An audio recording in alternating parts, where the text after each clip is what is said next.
వీడులో నవాన చినుకు పిచ్చి మొలక వేసింది, పాడలేని గొంతులోన పాట ఏదో పలికింది. గుండె ఒక్కటున్న చాలు గొంతు తానే పాడగలదు, మాటలన్నీ దాచుకుంటే పాట నీవు రాయగలవు.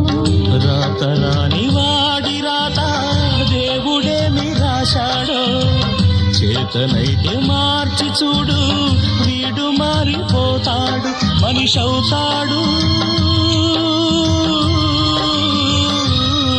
అరే ఏమైంది ఒక మనసు పురకలకి ఎక్కడికో ఎగిరింది, అది ఏమైంది తన మనిషిని వెతుకుతూ ఇక్కడొచ్చి వాలింది. కలగా